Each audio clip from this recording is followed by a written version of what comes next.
Hey guys, कैसे हैं आप सभी। Welcome back to Goyal family food and vlog. Guys, अभी टाइम है दोपहर का। खाना पीना हम खा चुके हैं। बेटे ने कहा मम्मा कुछ मीठा खाने का मन है, तो बस मैं दोबारा किचन में आ गई हूँ और मैं बनाने वाली हूँ बनाना पैनकेक, वो भी आटे से। तो फिर बिना देरी करे पहले बना लें पैनकेक। चलिए, सबसे पहले मैंने जार में एक पके हुए बनाना को डाल लिया है। साथ में मैं ऐड कर रही हूँ आधा कप आटा। अब गाइस, मैंने जितना आटा लिया था उससे आधी मैं डाल रही हूँ चीनी। लेकिन ये चीनी भी पैनकेक के लिए बहुत ज्यादा हो गई थी क्योंकि बनाना बहुत ज्यादा मीठा था। मैंने इस चीज का ध्यान नहीं दिया था, लेकिन आप जब भी बनाएं तो इस चीज का पहले ध्यान दें। चलिए, फिलहाल मैंने 2 चुटकी डाला है बेकिंग सोडा और 4 चुटकी के करीब डाला है बेकिंग पाउडर। गाइस, आधे कप से थोड़ा कम मैंने डाला है दूध का। सभी मेजरमेंट मैंने एक ही कप से किए हैं। सभी चीजों को धीरे धीरे 1-2 बार घुमा लेंगे। गाइस, मुझे ये मिश्रण थोड़ा पतला लग रहा था तो मैंने 1 चम्मच आटा इसमें और ऐड कर दिया था। चलिए, मैंने फ्राई पैन में थोड़ा देसी घी अप्लाई किया है और डाल दिया है ऊपर से बैटर। बस इसको ढक देंगे और ये नीचे से जब पक जाएगा तो इसको पलट देंगे।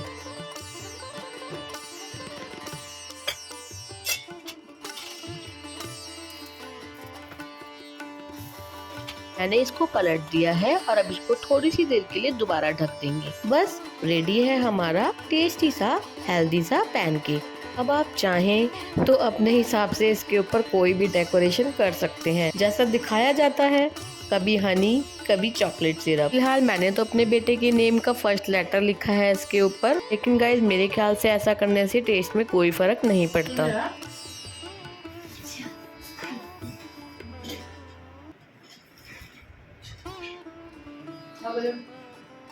एक बाइट मैंने ली है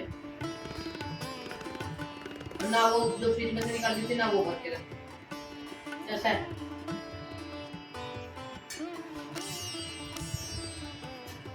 गाइस, बेटे को भी पैनकेक बहुत ज़्यादा अच्छा लगा और वाकई में बहुत ज़्यादा टेस्टी बना था। अब आ गई हैं गर्मियाँ और सबके घर की ये प्रॉब्लम तो सेम ही है। फ्रिज में से बॉटल तो निकलती बहुत तेजी से है, लेकिन भरकर कोई भी नहीं रखता। ये जिम्मेवारी सिर्फ हमारी ही है, ऐसा इन लोगों को लगता है। चलिए, क्या कर सकते हैं, ये तो हमारा कर्तव्य है और वो हमें निभाना ही होगा। फिलहाल बेटा तो खा बैठा था और मैं भी अपनी प्लेट लेकर आ गई हूँ।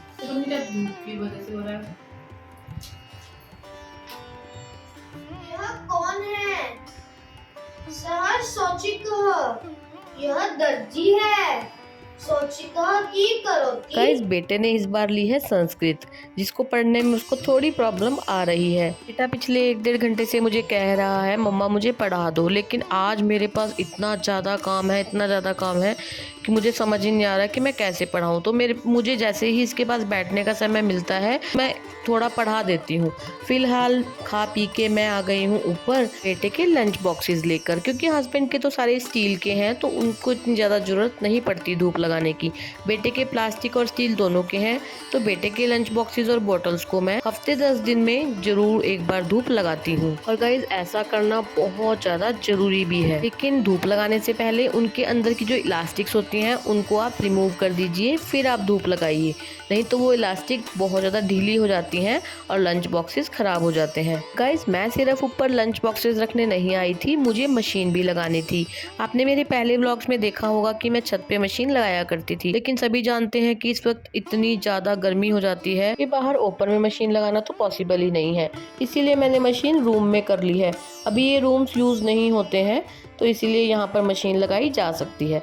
फिलहाल ऊपर मशीन भरने के लिए मैंने लगा दी है और अब मैं आ गई हूँ नीचे, क्योंकि आज मेरे पास काम बहुत ज़्यादा है तो मैं अपना बिल्कुल भी समय बर्बाद नहीं कर सकती। फिलहाल थोड़ी देर मैं अपने बेटे को पढ़ाने वाली हूँ। तो मैं अपने बेटे को पढ़ाने के लिए ही थी, लेकिन मेरे बेटे ने बनाया है ये मेंढक, यानी उसको ड्राइंग के साथ साथ क्राफ्ट का भी बहुत ज़्यादा शौक है।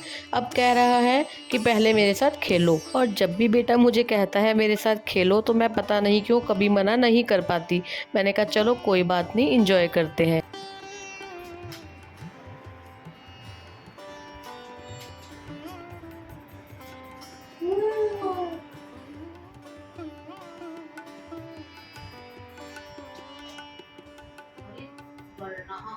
हरे रंग का पीछे ये जो 2 बिंदियां होती है ना, इन 2 बिंदियों को बहुत पड़ता है।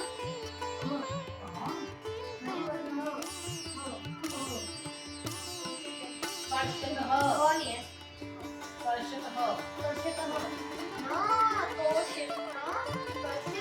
चलिए फिलहाल काफ़ी देर बेटे को मैंने पढ़ा दिया है और उसके बाद मैं दोबारा छत पर जाके कुछ कपड़ों का काम भी कर आई थी। अब मैं आ गई हूँ दोबारा किचन में क्योंकि मुझे आज निकालना है मिलाई का घी। मैं इस मिलाई को 15 से 20 दिन से इकट्ठा कर रही थी गाइस, और मैंने इस मिलाई को कम से कम 3 से 4 घंटे पहले निकाल दिया था फ्रीजर के अंदर से। मैं मिलाई फ्रीजर के अंदर इकट्ठा करती हूँ ताकि मिलाई खराब ना हो सके। गाइस मैं इस मिलाई से घी और पनीर दोनों निकालने वाली हूँ, तो मैं आगे आपको इसकी प्रोसेसिंग दिखाती हूँ। तो मिलाई को कम से कम निकले कम से कम 3 साढ़े 3 घंटे हो चुके हैं। फिलहाल मैंने मिलाई को एक बड़े पतीले में निकाल दिया है और मैं इस मिलाई को डायरेक्ट रख रही हूँ गैस पर। गाइस मिलाई से घी और पनीर निकालने की विधि मेरी मम्मी की है। हमारे मायके में है दुकान, हमारा दूध दही का भी काम है। जब हम छोटे थे तब से मम्मी इसी तरीके से मिलाई से घी और पनीर निकालती आ रही हैं, तो वही सीक्रेट मैं आज आपको दिखाने वाली हूँ। गाइस क्योंकि मिलाई की क्वांटिटी ज्यादा है तो मैं इसको धीमी गैस पर छोड़कर बाकी अपना काम पहले खत्म कर लेती हूँ कि इसको पकने में थोड़ा समय लगेगा। तो गाइस मैं इसको ढक नहीं सकती, अगर ढकेंगे तो यह बाहर निकल सकती है। मिलाई को गैस पर रख के मैं आ गई हूँ ऊपर, ताकि मैं फटाफट से कपड़े भी धो सकूं और नीचे मेरा मिलाई का काम भी होता रहे। काफ़ी बार मेरे आस पड़ोस वाले और मुझे जानने वाले कहते हैं कि जॉइंट फैमिली में तो तू रहती नहीं है, ऐसा क्या करती है दिन भर, काम ही क्या होता है तुम्हारे पास। तो ऐसा नहीं है, मेरे पास भी बहुत सारे काम होते हैं, बल्कि मेरा दिन छोटा पड़ जाता है, इतने काम होते हैं मेरे पास। फिलहाल मैं मशीन का कुछ काम करके आ गई हूँ दोबारा नीचे। गाइस जिस स्टील के पतीले में मैंने आज मिलाई को पकने के लिए रखा था वो बहुत हल्का था, यानी उसका तला बहुत हल्का है। जब मैंने इस मिलाई को पकने के लिए रखा था मुझे तभी डाउट हो रहा था कि कहीं ये मिलाई नीचे लग ना जाए, क्योंकि तला इसका बहुत हल्का है। पर मैं आलस के मारे अंदर से दूसरा पतीला निकाल भी नहीं रही थी। आखिरकार मुझे अपना आलस त्यागना पड़ा और मुझे बेड में से दूसरा पतीला निकालना पड़ा। फिलहाल मैंने उस मिलाई को एल्युमिनियम के पतीले में शिफ्ट कर दिया है। पर गाइस हमें मिलाई बस इस हद तक पकानी है कि जब तक इसमें उबाला नहीं आ जाता। तो मैंने अपना और काम करना था, इसीलिए मैंने मंदी गैस पे मिलाई को छोड़ दिया था। अदरवाइज आप मोटे पैंदे के बर्तन में मिलाई को तेज गैस पर उबाल आने तक उबाल सकते हैं, लेकिन आपको मिलाई के पास ही खड़ा रहना पड़ेगा। फिलहाल आप देख सकते हैं पतीले में उबाल आ चुका है और अब मैं इसके अंदर एक बड़ी करछी भरकर विनेगर ऐड करने वाली हूँ। अगर आप विनेगर ऐड नहीं करना चाहते तो इसके बदले आप नींबू का भी इस्तेमाल कर सकते हैं। सिरका डालने के बाद भी हमने 2-3 उबाले इसके अंदर आने देने हैं गाइस। सिरका डालते ही मिलाई फटने लगेगी। सिरके ने अपना काम अच्छे से कर दिया है, लेकिन फिर भी मैं इसको 10 से 15 मिनट के लिए ढककर रख दूंगी। मैंने गैस बंद कर दी है और ऊपर ढक दी है प्लेट। अभी हमें इस मिलाई में से पनीर को छानकर अलग करना होगा, लेकिन अभी ये बहुत गर्म है, इसीलिए ये काम मैं थोड़ी देर में करूंगी। फिलहाल मैं अपने बेटे के साथ खेलने के लिए आ गई हूँ बाहर। ऐसे तो मैं अक्सर इसके साथ बैडमिंटन खेलती हूँ, जिससे मेरा भी वर्कआउट हो जाता है, लेकिन आज हवा भी चल रही है और मेरा काम भी इतना फैला हुआ है। मैंने बेटे को बोला भी था कि आज कैंसिल करते हैं, लेकिन बेटा जिद पे अड़ा हुआ था। मैंने कहा चलो थोड़ी सी देर खेल लेते हैं। चलिए फिलहाल कम से कम आधा घंटा इसके साथ खेलने के बाद मैं दोबारा किचन में आ गई हूँ, क्योंकि हमें इसको पूरे तरीके से ठंडा भी नहीं करना है। चलिए अब फटाफट से पनीर को अलग कर लेते हैं छान कर। अभी भी पतीला बहुत ज्यादा गर्म है। गाइस आपको यह बात अच्छे से समझनी होगी कि हमें पनीर को अलग कर लेना है, लेकिन अलग करने के बाद जो भी पानी हमारे पास बचेगा उसी से हमारा बनेगा घी। तो उस पानी को बिल्कुल भी वेस्ट नहीं करना है, इधर उधर नहीं गिरने देना है। ध्यान से मेरी बात को सुनिएगा भी और जो मैं कर रही हूँ उसको देखिएगा भी। आपने देखा होगा मैंने सारा पनीर एक बार छान लिया है और पानी को कर लिया है अलग। मैंने वही पनीर दोबारा पतीले में डालकर और थोड़े पानी से दोबारा उसको धो लिया है। ऐसा मैंने कम से कम 3 से 4 बार करा है। इस बात का भी हमें अच्छे से ध्यान रखना है कि जो पानी से हम बार बार धो रहे हैं पानी कम से कम इस्तेमाल करना है। अगर हम ज्यादा पानी से पनीर को धोएंगे तो पानी ही पानी पतीले में इकट्ठा हो जाएगा। गाइस आपको यह ध्यान रखना है कि हमने इसमें सिरका ऐड किया था, तो आप पनीर को चख कर देख लीजिए। जब तक उसकी खटास ख़त्म नहीं हो जाती तब तक हमें पनीर को धोना होगा। लेकिन अगर आपने पनीर को तरीके से धोया होगा तो 3 से 4 बारी में ही हमारा पनीर यूज़ करने के लायक हो जाता है। हाँ गाइज, मैं आपको एक बात और बता देना चाहती हूँ कि यह पनीर जस्ट एक ऐसा है कि वेस्ट करके क्यों कोई चीज़ फेंकनी है, तो आप इसको यूज़ कर सकते हैं। अदरवाइज़ यह पनीर हमारे दूध के पनीर से थोड़ा कम सॉफ्ट होता है, यह मैं आपको पहले ही बता देना चाहती हूँ। लेकिन फिर भी आप इस पनीर को जिस मर्जी तरह यूज़ कर सकते हैं। हम बचपन से इस पनीर को यूज़ करते आ रहे हैं। अगर आप ध्यान से मेरी वीडियो को भी देख रहे हैं और मुझे भी सुन रहे हैं तो आपने देखा होगा कि मैंने स्टील के पतीले में सारा पानी छान लिया था। अब मैंने वो पानी दोबारा एल्युमिनियम के पतीले में शिफ्ट कर लिया है, क्योंकि अब हमें इसका घी बनाना है तो घी तो हमें भारी पैंदे के बर्तन में ही बनाना पड़ेगा। लेकिन इसमें से घी आज के आज नहीं निकल पाएगा। जब यह पानी बिल्कुल ठंडा हो जाएगा तो हमें रात भर के लिए इसको फ्रिज में रखना होगा। देखिए कितना सारा पनीर हमारे पास इकट्ठा हो गया है। अब मैंने इस सारे पनीर को एक साफ सुथरे कपड़े में डाल दिया है, जिससे इसका एक्स्ट्रा पानी बिल्कुल अच्छे से निचुड़ जाए। और बस अब मुझे इसके ठंडे होने का वेट करना है। यह रात तक ठंडा हो जाएगा, फिर मैं इसको रख दूंगी फ्रिज में। फिलहाल मैंने किचन साफ कर दी है और अब हो गई है शाम। शाम की पूजा आज कर रहा है मेरा बेटा।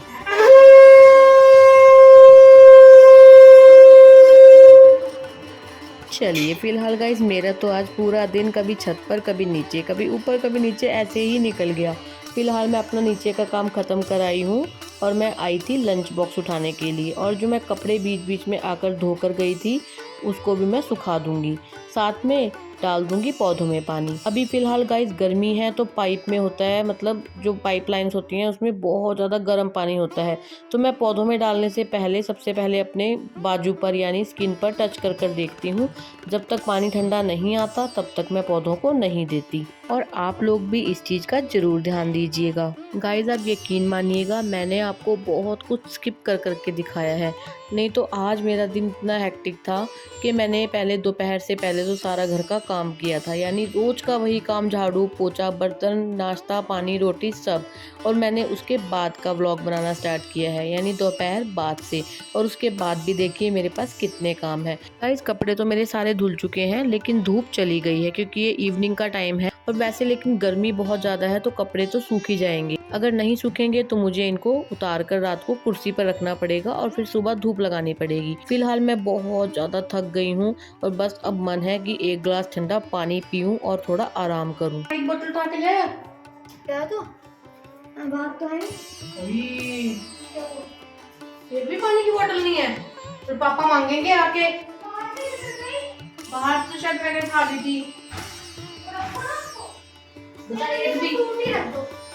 एक भी पानी की बोतल नहीं है मनन, एक आधी बोतल तो बाबू भर के रख दिया करो।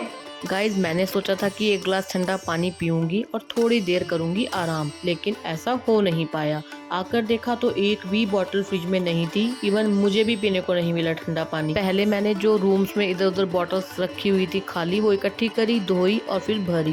गाइज बेटा अभी छोटा है, हस्बैंड तो अक्सर बॉटल्स भरकर रख देते हैं। गाइज इन छोटे मोटे कामों में भी आधा घंटा तो चला ही जाता है।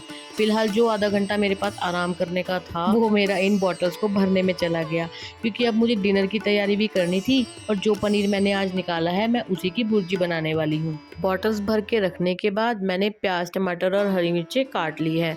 मैं बहुत ज़्यादा मिर्च मसाले वाली सब्जी नहीं बनाने वाली, क्योंकि ये सब्जी हमें रात को खानी है। फिलहाल मेरी सारी तैयारी हो चुकी है, चलिए फटाफट से बना लेते हैं भुर्जी। मैंने सबसे पहले गैस पर पैन चढ़ा दिया है, साथ में ऐड किया है रिफाइंड ऑयल और डाला है जीरा, साथ में ऐड कर दिया है मैंने प्याज को अच्छे से भून लेंगे। अगर आप यह सब्जी देसी घी से बनाएंगे तो इसका स्वाद डबल होगा। मेरे हस्बैंड देसी घी खाना बिल्कुल पसंद नहीं करते, जिसकी वजह से मैं कोई भी सब्जी देसी घी में नहीं छौंक सकती। चलिए प्याज अच्छे से भुन गए हैं, मैंने टमाटर और हरी मिर्चों को भी इसमें ऐड कर दिया है। साथ में ही ऐड कर देंगे स्वाद के अनुसार नमक, हल्दी पाउडर, धनिया और जीरा पाउडर जो मेरे घर में पिसा हुआ है, साथ में ऐड करा है लाल मिर्च पाउडर। बस अब हम इसमें और कोई भी मसाला ऐड नहीं करेंगे। अगर मैं इसको और अच्छा चटपटा बनाना चाहती तो मैं इसमें एक मैगी मसाला ऐड करती और साथ में करती गरम मसाला ऐड, लेकिन अभी फ़िलहाल मुझे इसमें और कुछ भी ऐड करने की ज़रूरत नहीं लग रही है।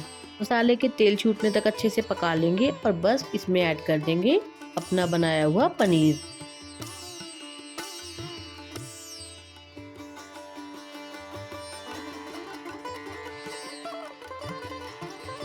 मैंने थोड़ा पनीर बचा लिया है। अब मैं सब्जी को चख कर देख रही हूँ। मुझे हल्का सा नमक थोड़ा तेज लगा तो मैंने बाकी बचा हुआ पनीर भी इसी में ऐड कर दिया है। साथ में मैं ऐड कर रही हूँ आधी कटोरी दूध का। और बस सब्जी बनकर हो गई है बिल्कुल तैयार। मैं डिनर के लिए सभी रोटियां सेक कर तैयार कर लूँगी, लेकिन उससे पहले मैं बेटे के लिए प्लेट तैयार करके उसको दे देती हूँ, क्योंकि उसको खाना खा के पहले सोना होता है।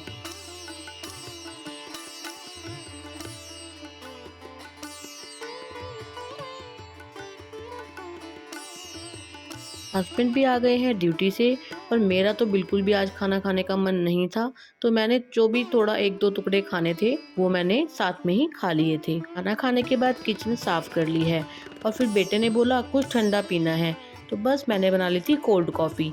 मैं जार में कॉफ़ी, चीनी और ठंडा चिल्ड वाटर डालकर ब्लेंड कर लेती हूँ ताकि उसमें थोड़ा झाग बन जाए। बस ब्लेंड कर लेने के बाद उसमें डाल लेती हूँ बर्फ़ और दोबारा चला लेती हूँ।